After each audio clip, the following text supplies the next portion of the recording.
So we will see addition of vectors. Given two vectors A and B are shown in figure 2.3a. This is vector A, this is vector B.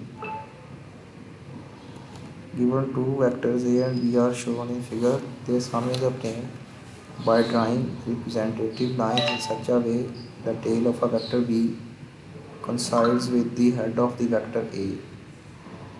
This tail of the vector B coincides with the tail of the vector A. Now if we join the tail of A to the head of the vector B in this figure 2.3b, if we join the tail of vector A with the head of a vector A with the tail of vector B as shown in figure, the line joining the tail of A to the head of B will represent the sum A plus B in magnitude and direction. This is also called resultant and is denoted by R. He is saying that if we join the head of a vector A with the tail of vector B, we will get a resultant vector in the direction of B joined with the head of the B representing A plus B. This is known as head to tail rule. This rule can be extended to find the sum of any number of vectors, the sum B plus A illustrated by back lines. The answer is same, the resultant is same, therefore we can say that A plus B is equal to B plus A. If we want to join the tail head of vector B with the tail of vector A, then the addition is same. This means that the vector addition is commutative.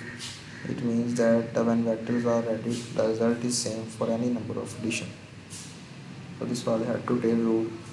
Next one is resultant vector.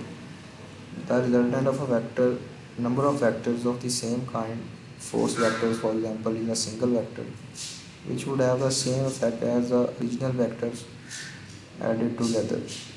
Vector subtraction. The subtraction of a vector is equivalent to the addition of the same vector with its direction reversed. Thus, to subtract B from vector A, reverse the direction of B and add it to A as shown in the figure. A minus B is equal to A plus minus B.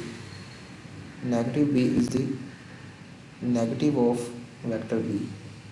Negative of vector represents the direction of the vector in opposite direction, 180 degree reverse of original direction.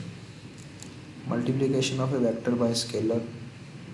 The product of a vector A and a number n greater than 0 is defined as a new vector n times A having the same direction as A but magnitude n times the magnitude of A as shown in the figure.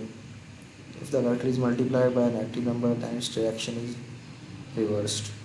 This is a vector. If we multiply by 2 by this vector, this vector